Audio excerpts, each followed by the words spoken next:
आप सबको मेरा प्यार भरा नमस्कार। प्रैक्टिकल स्पिरिचुअलिटी की इस यात्रा में आप सबका स्वागत है। इस यात्रा के माध्यम से हम ये समझने की कोशिश कर रहे हैं कि आध्यात्मिकता का व्यवहारिक पहलू क्या है, प्रैक्टिकल स्पिरिचुअलिटी क्या है, क्यों वो आवश्यक है, क्यों हमें समझनी चाहिए।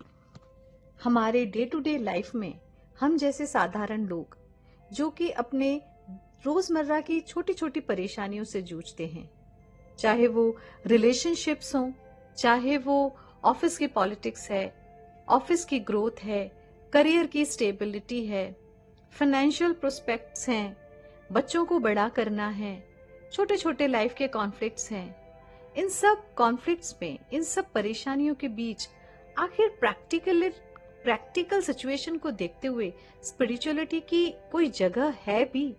क्यों इसे समझना जरूरी है? क्या इसका लाभ है? कैसे हम इसे प्रैक्टिस करें?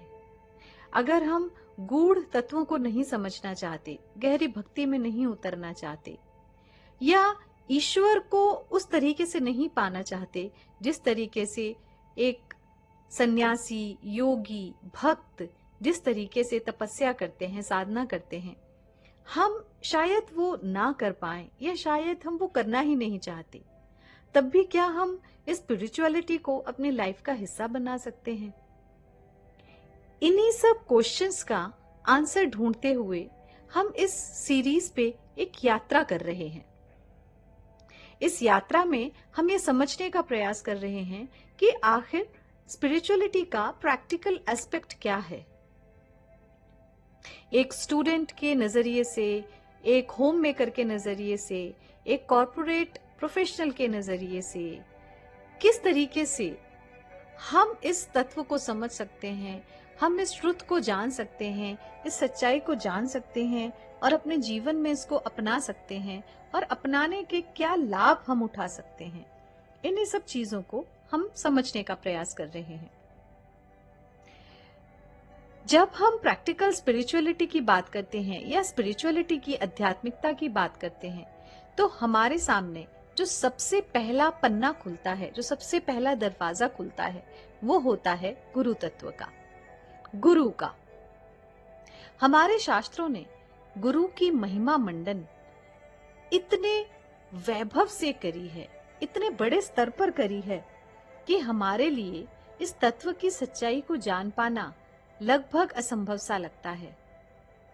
गुरु को, गुरु तत्व को ईश्वर की संज्ञा दी गई है, गुरु को ईश्वर के तुल्य माना गया है। इस गुरु तत्व को समझने के लिए यहाँ पे मेरा उद्देश्य किसी भी प्रकार के शास्त्रों की गूढ़ बातों को बताना नहीं है, किसी भी प्रकार के आपको एग्जाम्पल्स या वो रेलिवेंस देना नहीं है जो कि हमारे शास्त्रों में पहले से ही वर्णित किया गया है, क्योंकि उस तरीके से व्याख्या करने की ना तो मुझ में सामर्थ्य है और ना ही मुझ में शक्ति है। बड़े बड़े संत, बड़े बड़े जो बुद्धिमान लोग हैं, वो पहले से ही एक भक्ति के भाव में, एक गहराई से शास्त्रों की व्याख्या करते हुए उसको समझाने का प्रयास करते हैं। यहाँ पे मेरा उद्देश्य केवल और केवल व्यवहारिक पक्ष को ध्यान में रख के एक आम आदमी की परिभाषा के अनुसार इस तत्व को समझने और समझाने का है। आखिर गुरु तत्व क्या है और गुरु हमें क्यों चाहिए? गुरु की शरण में जाना या उनका अनुसरण करना, इसका क्या लाभ है?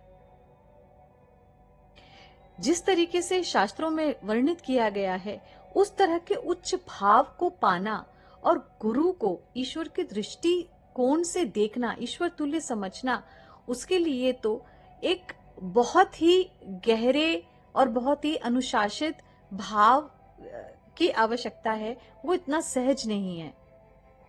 और जब हम अपने आसपास एग्जाम्पल्स देखते हैं तो हम देखते हैं कि इस एक एस्पेक्ट से काफी लोग अलग अलग तरीके से हमने मैनिपुलेशन भी देखते हैं। हम अपने चारों तरफ बहुत ही धोखे भी देखते हैं, बहुत ही किस्से ऐसे सुनते हैं जिससे कि हमारा जो विश्वास है वो डगमगाने लगता है। हमारा मन कुछ और कहता है और हमारी बुद्धि कुछ और कहती है, क्योंकि व्यवहारिकता में एक सद्गुरु को देख पाना, समझ पाना उतना सहज नहीं। जब हम अपनी डे टू डे लाइफ में देखते हैं तो हम देखते हैं कि इस भाव में मैनिपुलेशन के भी बहुत सारे चांसेस हैं। तो ऐसे में हम कैसे किसी व्यक्ति पे विश्वास करें, कैसे इस गुरु तत्व पे विश्वास करें, कैसे जानें कि जो हमें बताया जा रहा है वो कितना सही है, कितना व्यवहारिक है, और किस तरीके से और कितना हम समर्पण करें, कितना अपने आप को खो दें इस मार्ग पे। ये एक दुविधा, ये एक कश्मकश अक्सर मैं लोगों में देखती हूँ, या यूं कह सकती हूँ कि एक तरह का डर मैं लोगों में देखती हूँ कि कहीं हमारी भावनाएं ठगी ना जाएं, कहीं हम ठगे से ना रह जाएं, कहीं हम नुकसान में ना आ जाएं, कहीं हमारा दिल, हमारे भाव वो चोटिल ना हो जाएं, घायल ना हो जाएं। इसी बात को नजर में रखते हुए मैं व्यवहारिक तरीके से इस तत्व के ऊपर बात रखना चाहती हूँ। इसके पहला जो हमारा सीरीज का एक वीडियो है, जो एपिसोड है, उसका लिंक आपको यहाँ पे मिल जाएगा। आप उसमें हमारा पहला डिस्कशन सुन सकते हैं, हमारा पहला व्यू सुन सकते हैं कि आखिर ये गुरु तत्व क्या है और ये किस तरीके से काम करता है और कैसे हम इससे जुड़ सकते हैं। यहाँ इस सीरीज के इस पार्ट में मेरा उद्देश्य आंतरिक गुरु के बारे में चर्चा करने का है कि आखिर आंतरिक गुरु क्या हैं, वो किस तरीके से काम करते हैं, कैसे वो हमारी लाइफ को इम्पैक्ट करते हैं, हमारी लाइफ में प्रभाव डालते हैं। जैसा कि हमने पहले पार्ट में समझा कि गुरु तत्व 3 स्तरों पर कार्य करता है। पहला आंतरिक गुरु, चैत्य गुरु, जो कि हमारे भीतर की चेतना है। दूसरा दैहिक गुरु, और तीसरा ये प्रकृति, जो कि गुरु के रूप में ही कार्य करती है और बाहर से सृष्टि का संचालन करती है। इसको क्रमवार हम ऐसे समझेंगे कि हमारे आंतरिक गुरु क्या हैं, किस तरीके से ये शक्ति अंदर से काम करती है, प्रकृति बाहर से कैसे काम करती है, और जो हमारे दैहिक गुरु हैं वो इन दोनों को जोड़ने में किस प्रकार से सहायक होते हैं, किस प्रकार से हमें इन दोनों को मिलाने में हमारी सहायता करते हैं।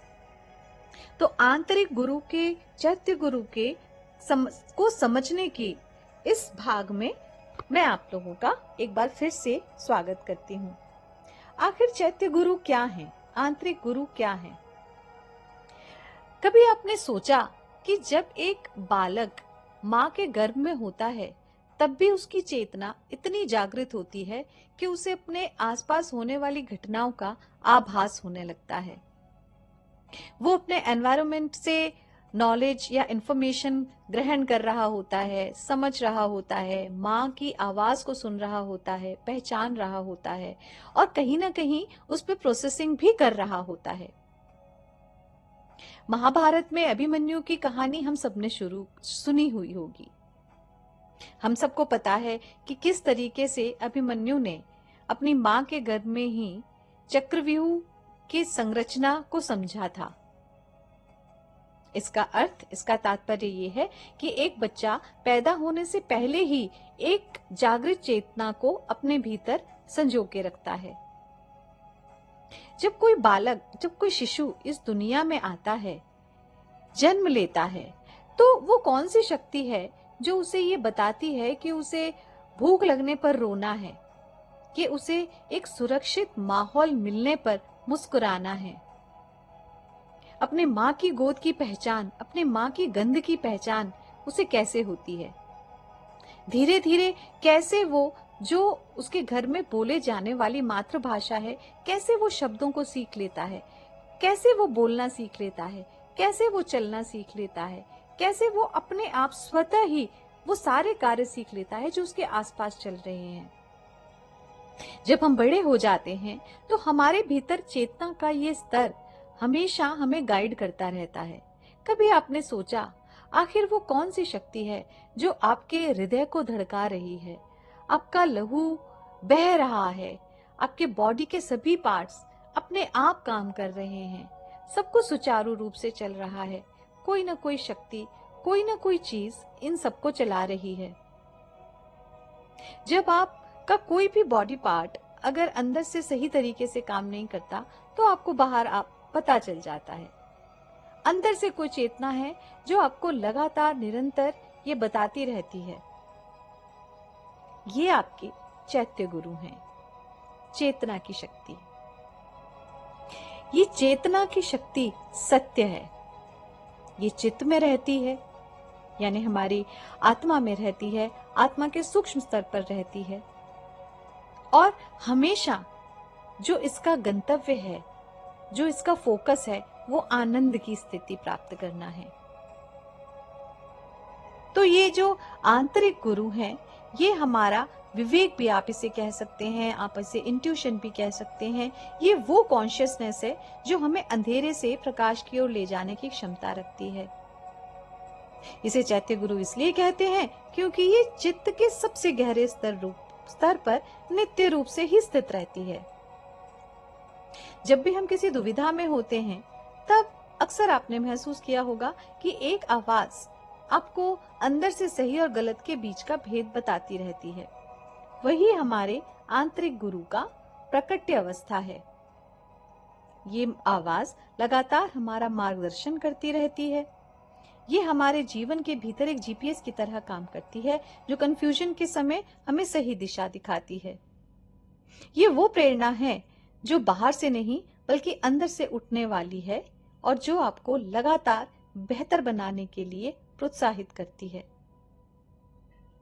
आंतरिक गुरु हमारी चेतना को भीतर से सदा ही गाइड करते रहते हैं। जब हम बालक होते हैं तो ये आंतरिक गुरु अपनी शुद्ध अवस्था में होते हैं। जैसे जैसे हम बड़े होते हैं वैसे वैसे हम अपने समाज से, अपने एनवायरनमेंट से बहुत सारी इंफॉर्मेशन डाउनलोड करने लगते हैं और उस इंफॉर्मेशन के बोझ के तले हमारी ये जो आंतरिक शक्ति है, ये जो आंतरिक आवाज है, वो धीरे धीरे बहुत ही सूक्ष्म होती जाती है, बहुत ही धीमी होती जाती है। फिर हम उस गाइडेंस को भीतर से लेने की बजाय बाहर से लेना शुरू कर देते हैं, क्योंकि फिर हमें बहुत सारा कैलकुलेशन आ जाता है समाज में स्वीकार्य होने का, समाज में बने रहने का, जुड़े रहने का, भय का, कंफ्यूजन का, लाभ का, हानि का, मोह का। ये सब चीजें हमारे मानस पटल पर हावी होने लगती हैं और हम अपने अंदर की चेतना की आवाज को धीरे धीरे बहुत सारी परतों के बीच में दबा देते हैं। एक बालक में ये बहुत ही क्लियर होती है, बहुत ही क्रिस्प होती है, इसलिए एक बच्चा इतना कैलकुलेटिव नहीं होता। आपने देखा होगा बच्चे अपनी ईगो के बीच और दुनिया के बीच वो इन चालाकियों को नहीं सीखते। उनका आंतरिक गुरु बहुत प्रबल होता है। वो वही करते हैं जो उनका मन कहता है। अगर उन्हें कोई व्यक्ति पसंद नहीं है तो वो उस सहज रूप से ही उससे दूर रहते हैं। लेकिन जब हम बड़े हो जाते हैं तो हमारे संबंध हमारी आंतरिक चेतना पे नहीं बल्कि लाभ और हानि के रूप में हम उन्हें कैलकुलेट करने लगते हैं। मान लीजिए हमें कोई नहीं भी पसंद है, हमारा दिल उससे नहीं भी जुड़ रहा है, लेकिन फिर भी अगर उससे हमें किसी तरह का कोई लाभ हो सकता है तो हम उससे जुड़े रहेंगे, कभी कभी तो अपनी अंतरात्मा की आवाज को दबाकर भी। तो बच्चों में ये बहुत ही निष्पक्ष होता है। बच्चे खाली घड़े की तरह होते हैं, इसलिए उनके भीतर की आवाज बिना किसी रुकावट के उन तक पहुंच जाती है। हम बड़े होकर उस घड़े में बहुत सारी एक्सटर्नल चीजें भर लेते हैं, इसलिए हमारे मन की आवाज हम तक नहीं पहुंच पाती। बच्चा खेलते वक्त अपनी रुचि को पहचानता है, अपने पैशन को पहचानता है। उसे महंगा, सस्ता, अच्छा, बुरा, एक्सेप्टेड या नॉन एक्सेप्टेड, इन सब चीजों से कोई फर्क नहीं पड़ता। उसे करियर ट्रेंड से कोई मतलब नहीं होता। उसके अंतर्मन की खुशी ही उसकी असली खुशी होती है। क्योंकि हमारे जो आंतरिक चेतना है वो हमेशा आनंद की स्थिति में रहना चाहती है। इसलिए बच्चा वही करना चाहता है जिससे उसे आनंद मिले। बड़े होकर हम उस आनंद को भूलकर और बहुत सारी चीजों में अपने आप को लगा देते हैं और नेचुरली हम धीरे धीरे उस आनंद से दूर होते जाते हैं। हम बहुत कुछ ऐसा करने लगते हैं और बहुत कुछ ऐसा करते हैं जो हमें अंदर से आनंद नहीं दे रहा, किंतु फिर भी करना है इसलिए कर रहे हैं। बड़े होने पर हमारे ऊपर सोसाइटी का, सोशल नॉर्म्स का बहुत दबाव आ जाता है। सबके जैसा बनना है, सबके साथ रहना है, इस समाज में समाज के अनुसार हमें चलना है और धीरे धीरे हम बहुत सारे मास्क, बहुत सारे मुखौटे पहनना सीख जाते हैं।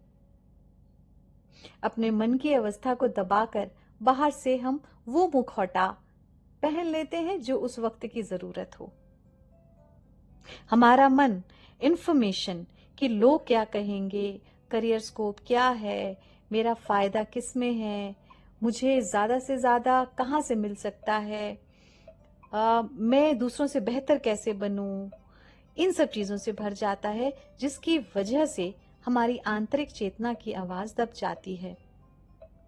हमारा ईगो या अहंकार इतना बड़ा हो जाता है कि हम शून्यता को खो देते हैं, जिसके कारण अंतर्ध्वनि सुनाई देना बंद हो जाती है। रिश्तों में हम इनसिक्योरिटीज, ऑफिस में हम ऑफिस पॉलिटिक्स या अनएथिकल शॉर्टकट्स, इन सब के दबाव में अपने आंतरिक गुरु की बेचैनी को अक्सर अनसुना कर देते हैं।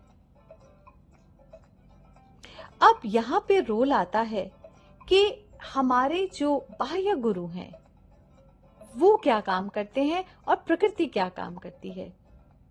देखिए, प्रकृति लगातार बाहर से हमें इशारे भेजती रहती है, वो हमसे कम्युनिकेट करती रहती है, वो हमारा ध्यान इस ओर दिलाती रहती है कि आप अपनी आंतरिक और वास्तविक आनंदमय अवस्था को छोड़कर बहुत सारा कुछ सिर्फ करने के लिए कर रहे हैं। लेकिन हम उस आवाज को समझ नहीं पाते, हम उस आवाज को सुन नहीं पाते और अंदर से हमारा मन बेचैन होकर, रेस्टलेस होकर, थक कर हमसे लगातार ये कम्युनिकेट करने की कोशिश कर रहा होता है, ये बताने की कोशिश कर रहा होता है कि ये जो हम कर रहे हैं ये हमारे मन के खुशी नहीं, ये अंदर से हमारी आंतरिक खुशी नहीं, आनंदमय अवस्था नहीं है। लेकिन हम उसकी आवाज को भी अनसुना कर देते हैं और जब ये बहुत ज्यादा हो जाता है तब हमारे जीवन में एक बाह्य गुरु प्रवेश करते हैं जो हमारे मन पे पड़ी हुई उस धूल को हटाते हैं, वो हमारा ध्यान आकर्षित करते हैं, वो वापस हमें अपने अंदर की उस चेतना से जोड़ते हैं जिस चेतना पे जाकर हम इस प्रकृति की और अपने अंतर मन की आवाज को सुन सकें और अपने उस वास्तविक आनंदमय अवस्था को दोबारा से प्राप्त कर सकें।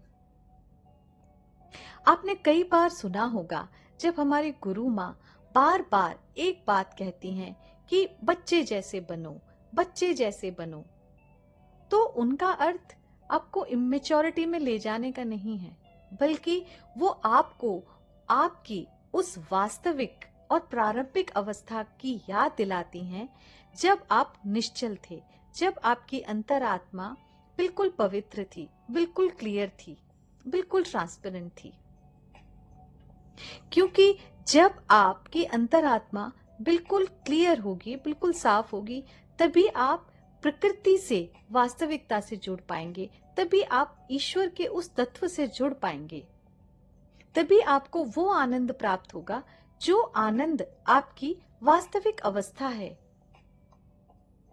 तभी आप अपने सत्य को उस गहराई से जान पाएंगे जहां पे वो आपके लिए सदा ही आनंदमय स्थितियों की संरचना करता है। हमारी गुरु माँ लगातार अलग अलग माध्यमों से, कभी वो व्याख्याओं के माध्यम से, कभी सत्संग के माध्यम से, कभी वो स्तुतियों को समझा के, उनके एग्जाम्पल्स के थ्रू एक एक भाव को, एक एक शब्द को प्रकट करके, उसकी विवेचना करके बारंबार हमारा ध्यान हमारे ध्यान अंतर की ओर मोड़ रही होती हैं। वो हमें अपने अंतर से जोड़ रही होती हैं। बाह्य गुरु का यही उद्देश्य होता है। बाह्य गुरु हमें बार बार अपनी उस वास्तविक अवस्था का ध्यान दिलाते रहते हैं। शरीरधारी गुरु बाह्य प्रकृति और आंतरिक चेतना के बीच एक पुल की तरह काम करते हैं। वो प्रकृति के, अध्यात्म के, आंतरिक चैत्य गुरु के वास्तविक स्वरूप को समझने व डिकोड करने में हमारी सहायता करते हैं। आप ऐसा समझ सकते हैं कि वो एक वायर की तरह, एक तार की तरह काम करते हैं, जिसके द्वारा ये ब्रह्मांडीय चेतना और आंतरिक चेतना के मध्य ऊर्जा का प्रवाह होता है। बाह्य गुरु एक पीठ पर बैठे हुए, सत्संग सुनाते हुए, भगवा वस्त्रधारी, छाप तिलक लगाए प्रवचन देते हुए कोई देहधारी व्यक्ति नहीं है, बल्कि वो एक सैटेलाइट की तरह होते हैं जो ऊर्जा की सूक्ष्म तरंगों को प्रकृति से कैच करके उस रूप में हम तक पहुंचाते हैं, जिस रूप में हमारी आंतरिक चेतना उसे ग्रहण कर पाए। वो उसे हमारे अनुरूप, हमारी समझ के स्तर के अनुरूप उस ज्ञान को हम तक पहुंचाने का काम करते हैं। इसी कारण हमारी आंतरिक चेतना की शुद्धता व ग्रहण करने की क्षमता के अनुरूप ही हमें ज्ञान की प्राप्ति होती है। हमारी आंतरिक चेतना जितनी शुद्ध, जितनी दोष रहित व जितनी परिष्कृत होगी, हम उस ऊर्जा के वास्तविक रूप को उतनी ही शुद्धता से ग्रहण कर पाएंगे, धारण कर पाएंगे और समझ पाएंगे। अब अगर हम इसे practical day to day life में समझें कि कैसे ये जो गुरु तत्व है ये हमें कैसे हमारी सहायता कर सकता है, किस तरीके से ये हमारे डे टू डे लाइफ में हमारे काम आता है, उसको समझने की कोशिश करते हैं।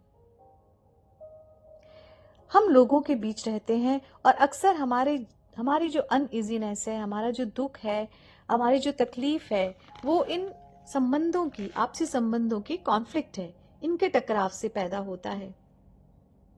कई बार घर के क्लेश में हम गुस्से में, अहंकार में और इन सब चीजों के वशीभूत होकर बहुत कुछ ऐसा कह देते हैं जो कि बहुत ही कड़वा होता है और वो उन संबंधों को बिगाड़ने में और भी ज्यादा सहायक बन जाता है। आपने कई बार हमारे गुरु माँ के मुख से सुना होगा कि आप शब्दों में भी किसी को चोट मत पहुंचाइए, शब्दों से भी अहिंसा। अक्सर आपने उनसे सुना होगा। जब हमारी गुरु माँ बार बार हमें ये समझाती हैं तो असल में वो हमारा ध्यान किसी एक बात की ओर आकर्षित करने का प्रयास कर रही होती हैं। जब हम किसी को कुछ कड़वा बोलते हैं तो हमारे भीतर एक धीमी आवाज जरूर होती है जो हमें भी अच्छा फील नहीं कराती। जब भी आप किसी को कुछ भी गलत बोलेंगे, जब भी आपका झगड़ा होगा, जब भी कॉन्फ्लिक्ट होगा, तो गलती चाहे किसी की भी हो, लेकिन उससे अच्छा किसी को भी नहीं लगता। हमारी जो अहंकार है, हमारा जो ईगो है, हमारी तरफ ही ध्यान है, वो हमें रोक देता है कि हम दूसरे की संवेदना को समझें। तो जब हमारी गुरु हमें बार बार ये बोलती हैं कि फॉरगिव एंड फॉरगेट, आप शब्दों से भी किसी को चोट मत पहुंचाओ, आप अपने शब्दों पे ध्यान दो, आप कुछ भी नेगेटिव मत बोलो, कुछ भी नेगेटिव मत सोचो, तो बार बार वो हमें हमारी शुद्ध चेतना की अवस्था की याद दिला रही होती है, जो कि आनंदमय अवस्था है। जो व्यक्ति इस अंतर्ध्वनि को सुनकर, अपने गुरु की वाणी को सुनकर उसे अपने अंतर में उतार लेगा, वो अपने गुस्से को शांत कर लेता है, वो उस आंतरिक गुरु से फिर से जुड़ जाता है। और यही शून्य होना, यही ईगो से खाली होना परिवार में प्रेम बनाए रखता है। तो अगर आप गुरु की वाणी को सिर्फ एक प्रवचन ना मानकर, सिर्फ एक किसी ग्रंथ की, किसी स्तोत्र की, किसी व्याख्या की एक विवेचना ना मानकर जब आप उसको व्यवहारिकता में अपने जीवन में उतारने लगते हैं तो आपके संबंध बेहतर बनने लगते हैं। अब हम देखते हैं कि स्टूडेंट्स को क्या फायदा होता है, स्टूडेंट्स को स्पिरिचुअलिटी या गुरु से जुड़ने का क्या लाभ होता है। स्टूडेंट अक्सर करियर चॉइस में, एग्जाम के दबाव में, अपने दोस्तों के या जो उनके आसपास सक्सेसफुल लोग हैं उनको देखकर उन जैसा बनने की होड़ में अक्सर गलत रास्ते चुनते हैं। अपने भीतर की एनर्जी को रेगुलेट ना कर पाने की वजह से अक्सर वो गलत रास्ते पे चले जाते हैं। चैत्य गुरु एक जीपीएस की तरह काम करते हैं। जब सब कह रहे हो, फॉर एन एग्जाम्पल, जब सब कह रहे हो कि इंजीनियरिंग ही सब कुछ है, तब हमारे आंतरिक गुरु हमें ये बताते हैं कि हमारी असली रुचि कहाँ है, हमारा पैशन कहाँ है। हमारे मन को ये पता होता है कि कौन सी चीज हमें आनंद देगी, लेकिन क्योंकि हमारा सारा फोकस बाहर की तरफ होता है, हम अपने वैलिडेशन बाहर से ले रहे होते हैं, तो हम उसकी आवाज को सुन नहीं पाते। जब हम गुरु से जुड़ते हैं, गुरु तत्व से जुड़ते हैं, तो वो साधना और एकाग्रता एक स्टूडेंट को, उसकी बुद्धि को इतना सूक्ष्म कर देती है कि वो भीड़ की आवाज की बजाय अपने भीतर के इंट्यूशन पर विश्वास करने लगता है। गुरु के प्रति समर्पण असल में उसका अपने उस आंतरिक शक्ति के प्रति समर्पण है जो उसे सही रास्ता बताती है, जो उसके जीवन का उद्देश्य उसे बताती है। रिलेशनशिप में अगर हम बात करते हैं तो हम ये पाते हैं कि अक्सर रिश्तों में हम बाहर की इंफॉर्मेशन पे रिएक्ट कर रहे होते हैं। हमारे पार्टनर ने क्या किया, हमारे पार्टनर ने क्या कहा, वो हमारी बात कैसे नहीं सुनता, उसका ध्यान कहाँ है, वो क्या करता है, सब कुछ हम बाहर फोकस करते हैं, अपने पार्टनर पर फोकस करते हैं। रेयरली हमारा ध्यान इस बात पे जाता है कि उस रिश्ते को बिगड़ने में हमारा अपना क्या योगदान है, हमारा अपना क्या रोल है। और हमारा पूरा फोकस दोनों के बीच के डिफरेंसेस को फोकस करने में होता है, डिफरेंसेस को ढूंढने में होता है, ना कि उस विजडम पे जो कि रिश्ता बचाए रखें, किस तरह रिश्ता बचाए रखें, इस पे हमारा ध्यान होता है। चैत्य गुरु हमें, जब हम किसी रिश्ते में इनसिक्योरिटी या जलन महसूस करते हैं, तब आंतरिक गुरु हमें बताते हैं कि समस्या सामने वाले में नहीं है, बल्कि हमारी अपनी सोच में है। जब हम खुद को जस्टिफाई करने की बजाय सामने वाले के, अपने पार्टनर के एक्शंस को जस्टिफाई करना शुरू कर देते हैं, उसको स्वीकार करना शुरू कर देते हैं, तो हमारे रिश्ते बेहतर बनने लग जाते हैं। श्रद्धा होने पर हम अपने अंतर मन की बात सुनते हैं और रिश्ते में गलत फहमियों को दूर करते हैं।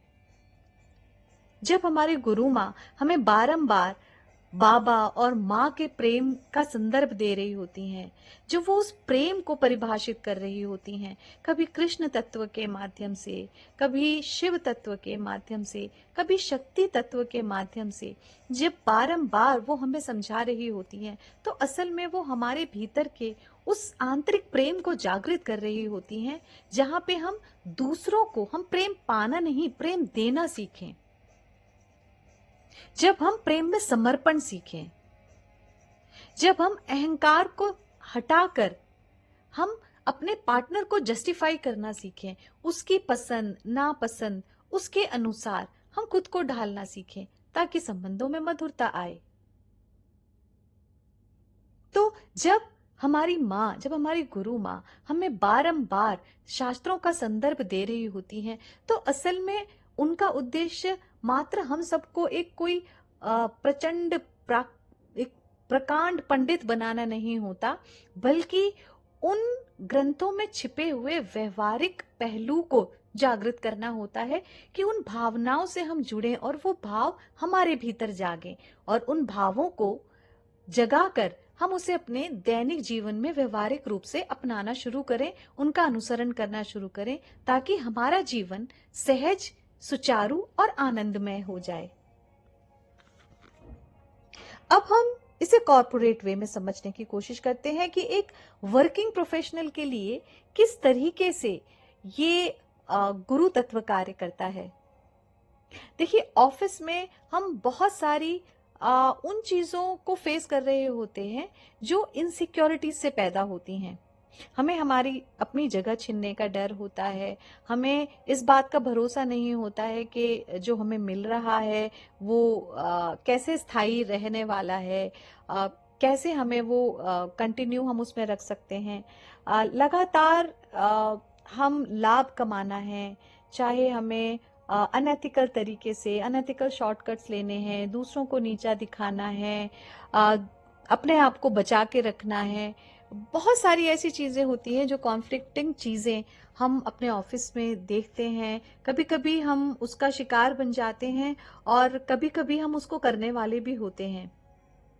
तो दोनों ही तरीके से हम इससे जूझ रहे होते हैं। उस सब की जड़ में एक ही चीज होती है कि हमें इस बात का डर होता है कि पता नहीं हमारी पोजीशन कितनी स्थायी है, हमारा लाभ कितना स्थायी है। यदि आप गुरु माँ की बातों को समझने की कोशिश करेंगे, यदि आप उनको जुड़ने की कोशिश करेंगे, तो आप देखेंगे कि माँ बारंबार हमारे मन में ये समर्पित भाव पैदा कर रही होती हैं कि प्रकृति में कोई अभाव नहीं है, प्रकृति में सब कुछ है, वो हमें सब कुछ देने में सक्षम है। हमें डरने की कोई जरूरत नहीं है। हमें लगातार हमारे जीवन के लिए उपयोगी, हमारे जीवन के लिए आवश्यकताओं की पूर्ति हमें लगातार प्रकृति से मिलती रहेगी। So there is no need to fear. डरने की हमें कोई जरूरत ही नहीं है, घबराने की हमें कोई जरूरत ही नहीं है। जब माँ ये कहती हैं कि आप इस ब्रह्मांड के राजा रानी के बच्चे हैं, आप राजकुमार राजकुमारी हैं, तो यहाँ उनका तात्पर्य यही होता है कि क्यों हम इतनी चिंता करें, क्यों हम इन कॉन्फ्लिक्टिंग सिचुएशंस में खुद को डालें, क्यों हम इतने डर में जिएं कि कल क्या होगा। वो अभाव से, वो सेंस ऑफ स्कैरिसिटी से हम क्यों ऑपरेट करें, हम क्यों कार्य करें, क्यों हम गलत तरीकों में जाएं, क्यों हम गलत तरीके इख्तियार करें। तो अगेन जो माँ का तात्पर्य है वो यही होता है कि आपको आपकी उस वास्तविक आंतरिक अवस्था से जोड़ें जहां पे भरोसा है, जहां पे विश्वास है। जैसे एक बच्चा, वो कभी ये चिंता नहीं करता कि उसको कहाँ से भोजन मिलेगा, क्योंकि उसे पता है उसके माँ बाप हैं जो उसके लिए व्यवस्था कर ही देंगे। इसीलिए माँ हमें बार बार ये याद दिलाती रहती हैं कि हमें उस अपने आनंद में स्थिति में पहुंचना है, उस चित्त की उस सत्य अवस्था में पहुंचना है जो कि सदा सर्वदा आनंददायक है। एक सफल प्रोफेशनल वही है जो बाहर के शोरगुल से, ऑफिस की पॉलिटिक्स से या बाहर की इनसिक्योरिटीज से खुद को बचा के रख सके, खुद को शांत करके अपने आंतरिक गुरु की आवाज सुनकर हमेशा हर सिचुएशन में सही निर्णय ले। तो संक्षेप में अगर हम समझें तो चैत्य गुरु तत्व हर मुश्किल घड़ी में हमारी सहायता करता है, हमें रास्ता बताता है, हमें गाइड करता है।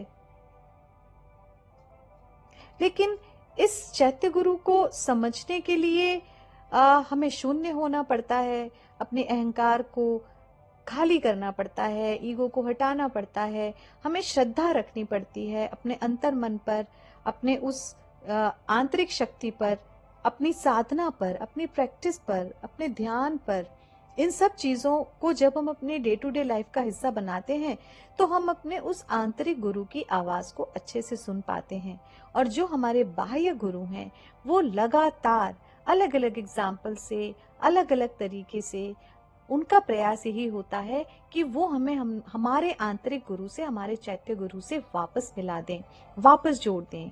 यहाँ पे जो मैं समझती हूँ, रिचुअल्स पे फोकस वो नहीं करती कि भाई आप बहुत रिचुअल्स को फॉलो करें, आप क्या खा रहे हैं, क्या कर रहे हैं। सबसे पहला स्टेप तो है कि आप क्या सोच रहे हैं, आप कैसा महसूस कर रहे हैं। जब हम अपने अंतर मन से जुड़ने लगते हैं तो बाकी की चीजें धीरे धीरे अपने आप अलाइंड होने लगती हैं। इसीलिए जो गुरु हैं, जो सदगुरु हैं, पहला उनसे जुड़ने का पहला तरीका ही ये होता है, पहली सीढ़ी ही ये होती है कि आप ये देखें कि आपके बाह्य गुरु आपके अंदर की कौन सी चेतन अवस्था को जागृत कर रहे हैं, वो आपका फोकस बार बार कहाँ ले जाने का प्रयास कर रहे हैं, वो आपको क्या सिखाने का प्रयास कर रहे हैं, उसमें कितनी सच्चाई है, और अगर आप उसको फॉलो करते हैं तो आपके मन की स्थिति किस तरीके से बदलती है। यदि आपको किसी भी गुरु की किसी भी बात का अनुसरण करके आपका चित्त शांत हो रहा है, अगर आपका चित्त आनंदमय स्थिति में आ रहा है, अगर आपको मन से प्रसन्नता हो रही है, तो वही आपके सद्गुरु हैं। उनके आने को सेलिब्रेट कीजिए, उनको समझने का प्रयास कीजिए, उनसे जुड़ने का प्रयास कीजिए। इसलिए कभी भी ट्रेंड देखकर या फॉलोअर्स देखकर या बस शौक में किसी को देखकर कभी किसी को गुरु नहीं बनाना चाहिए। पहले आप अपनी स्वयं की चेतना का एनालिसिस करें, अपने चित्त को देखें, अपने चित्त की निष्पक्षता से जांच करें कि आपके ग्रहण करने का स्तर क्या है, आप कहाँ से उस ज्ञान को ग्रहण कर रहे हैं। आप उसको एक जजमेंटल पॉइंट ऑफ व्यू से ग्रहण कर रहे हैं, आप किसी लालच से उसको ग्रहण कर रहे हैं, आपका कोई एक उद्देश्य है जिससे आप उसको ग्रहण कर रहे हैं, आप गुरु से जुड़कर करना क्या चाहते हैं, आपका उद्देश्य क्या है। क्योंकि प्रकृति आपकी चेतना के स्तर के अनुरूप ही आपके लिए गुरु तत्व को साकार करने की व्यवस्था करती है। यथा पिंडे तथा ब्रह्मांडे, आपके भीतर की जो अवस्था है, बाहर की अवस्था उसी के अनुरूप ही आपके लिए स्थितियों का निर्माण करती है। शायद इसीलिए कहा जाता है कि जब शिष्य तैयार होता है तब गुरु स्वयं उसके पास आ जाते हैं। तो यदि आप लालच से ऑपरेट करेंगे तो शायद आपका सामना किसी ऐसे व्यक्ति से हो जो आपको लालच की ओर उन्मुख करे। अगर आप भय से ऑपरेट करेंगे तो हो सकता है आपको किसी ऐसे व्यक्ति का सानिध्य मिले जो आपको भय की तरफ मोड़ेंगे। यदि आप ज्ञान से ऑपरेट करेंगे तो आपको निश्चित ही ऐसे गुरु मिलेंगे, ऐसे व्यक्ति मिलेंगे जो आपको उस आंतरिक ज्ञान से जोड़ने में आपकी सहायता करेंगे। तो सबसे पहले आप अपने मन की अवस्था को जांचिए। जैसा आपका मन होगा वैसा ही आपका जीवन होगा। इस तत्व को समझाने के लिए कोई भी शब्द पर्याप्त नहीं, क्योंकि अल्टीमेटली इस सारे ज्ञान का स्रोत तो उसी एक तत्व से आ रहा है। किंतु फिर भी मैं अपने गुरुदेव की कृपा से, उन्हीं की अनुकंपा से इस मुख से जो भी शब्द निकले हैं ये उन्हीं का उच्छिष्ट है, ये उन्हीं का प्रसाद है, और ये मैं उन्हीं को समर्पित करती हूँ।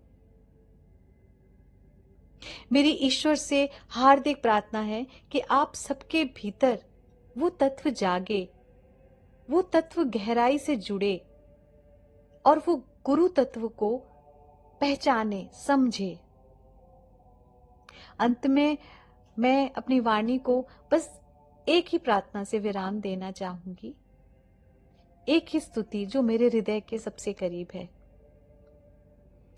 गुरुर्ब्रह्मा गुरुर्विष्णु गुरुर्देवो महेश्वरा गुरुर्साक्षात् परब्रह्म तस्मै श्री गुरुवे नमः।